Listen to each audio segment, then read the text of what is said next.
அவைத்தலைவர் என்ற முறையில் நான் என்னுடைய பணியை சீராக செம்மையாக செய்து கொண்டிருக்கிறேன். யாரும் எனக்கு காலக்கெடு விதிக்க முடியாது. சட்டதிட்டங்களுக்கு உட்பட்டு சபை விதிகளுக்கு உட்பட்டு நான் இயங்கிக் கொண்டிருக்கிறேன். முறையான நடவடிக்கை நடந்து கொண்டிருக்கிறது. அந்த தீர்ப்பு முறையாக வழங்கப்படும். அதிகாரம் கிடையாது. அவர் வந்து ஏற்றுக்கொண்டதை தொடர்ச்சியா அதிமுக இபிஎஸ் தரப்பு குழுவினர் வந்து தெரிவிக்கிறாங்க சார். ஸ்பீக்கர் ஹஸ் நோ பவர்னு சொல்லியிருக்காரு. அதிகாரம் கிடையாது அவர்கள் கருத்தை அவர்கள் சொல்வதற்கு உரிமை இருக்கிறது. என்னுடைய அதிகாரம் என்ன என்பது என் சட்ட விதிகள் சொல்லுகிறது, சட்டமன்ற விதிகள் சொல்லுகிறது. அந்த விதிகளுக்கு உட்பட்டு நடக்க நான் கடமைப்பட்டிருக்கிறேன். அந்த நீதிக்கு தான் நான் தலை வணங்குவேன். 3 ராஜினாமா கடிதம் ஏற்றுக்கொள்ளப்பட்டது. அவர்கள் கொடுத்திருக்கிற 3 பக்க மனுவில் குறிப்பிடப்பட்ட விஷயங்கள் எதுவும் இருக்கிறது. அதை பற்றி முறையாக ஆய்வு செய்து விரிவாக விளக்கமாக நான் உங்களுக்கு பதிலளிப்பேன். ஏற்கனவே முடிவெடுத்து விட்டோம்ல சார். 3 பேர் ராஜினாமா செய்வது ஏற்கப்பட்டிருக்கிறது, அரசியல் வெளியிடப்பட்டிருக்கிறது. அப்ப எடுக்கக்கூடிய முடிவு உறுதியா இருக்கப்படுதா? ஆனா கொடுத்த கோரிக்கையில் ஆய்வு செய்வதுன்னு சொல்றீங்க. இந்த காலையில் தான் அவர்கள் மனு அளித்திருக்கிறார்கள்.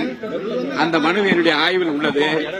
அதில் என்ன நடவடிக்கை எடுக்கலாம் என்பதை பற்றி நடவடிக்கை எடுக்கிற போது உங்களுக்கு நான் நிச்சயமாக அறிவிப்பேன். எடுக்கப்பட்ட முடிவு உறுதியானது சார். ஏற்கப்பட்டது ராஜினாமா கடிதம் ஏற்கப்பட்டு அரசியல் வெளியிடப்பட்டிருக்கேன் சார். அது ஏற்கப்பட்டது உறுதியா இருக்குமா சார்? அவங்க சொல்றது அவங்க தொடர்ச்சியா சொல்றாங்க இந்த மாதிரி திரும்ப பெறணும். ஆனா நம்மளுடைய தரப்புல ஏற்கப்பட்டதா அப்படின்றதா அவர்கள் கருத்தை 3 பக்க மனுவிலே கொடுத்திருக்கிறார்கள்.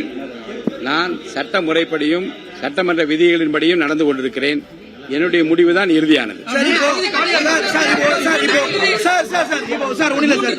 சட்டமன்ற உறுப்பினர்கள்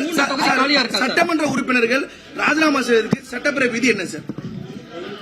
ஒரு எம்எல்ஏ வந்து என்ன ரூல் படி ராஜினாமா பண்ணலாம்?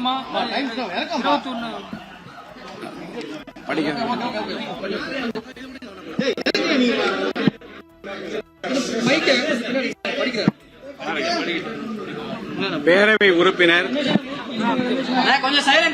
பதவியிலிருந்து விலக விரும்பும் ஒரு உறுப்பினர் இதற்கான இணைப்பில் உள்ள படிவத்தில் பேரவைத் தலைவருக்கு தம்முடைய எண்ணத்தை தம் கைப்பட எழுதி கையொப்பமிட்டு தெரிவிக்க வேண்டும்.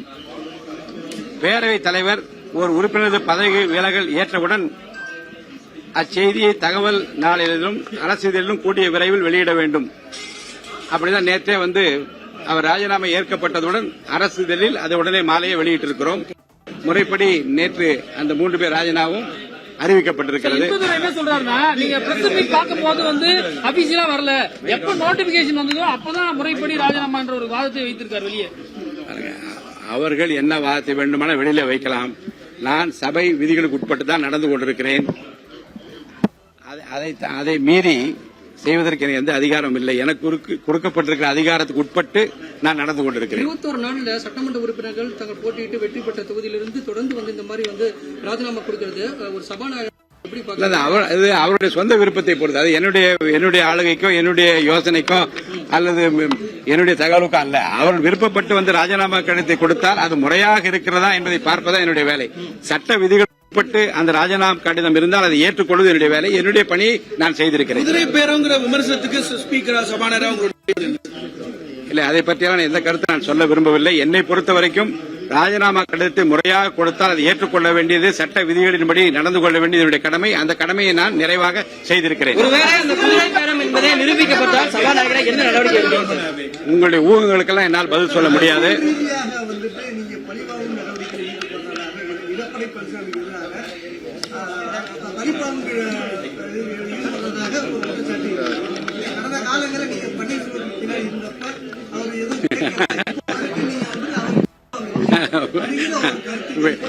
நான் வந்து இல்ல, அதாவது யாரையும் பழிவாங்குற இடம் இந்த சபாநாயகர் அலுவலகமோ சட்டமன்ற பேரவையோ அல்ல.